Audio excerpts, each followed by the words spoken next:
Hello everyone. In this video I will cover some alternatives to giving out your personal information online.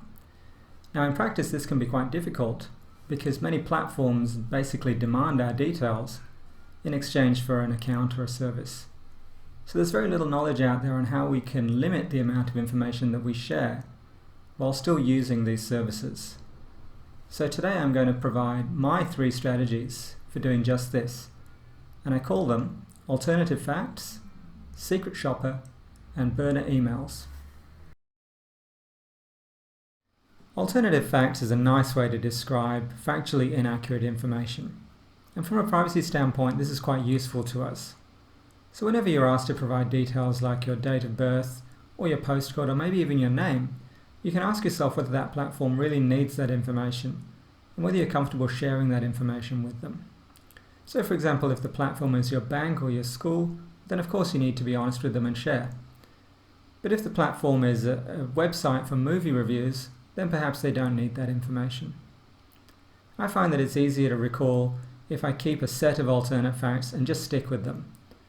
So I always put New Year's Day as my birthday. Now while that's not actually correct, it's certainly good enough for that website.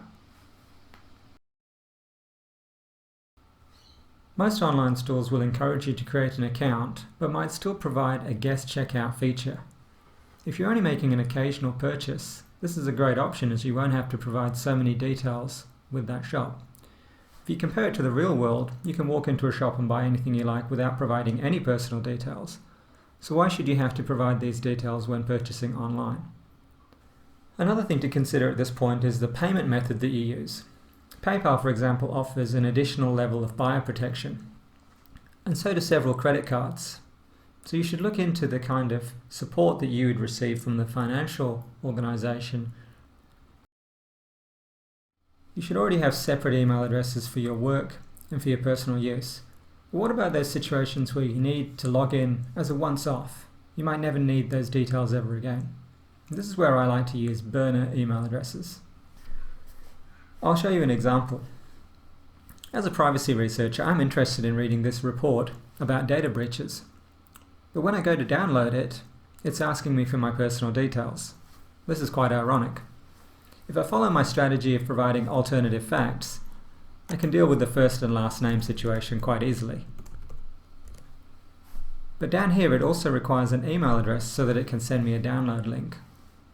And that's where a burner email address comes in very useful. One that I've used before is MailDrop. You simply head over to maildrop.cc, and there are others who offer similar services. They'll provide you a temporary mailbox. It can generate a random address for you. I like that one. I can then use this email address on any website that needs to send me a download link, and then simply forget about it and never use it again. You can be much safer online if you just follow my 3 strategies. So thank you for watching, and I'll see you next time.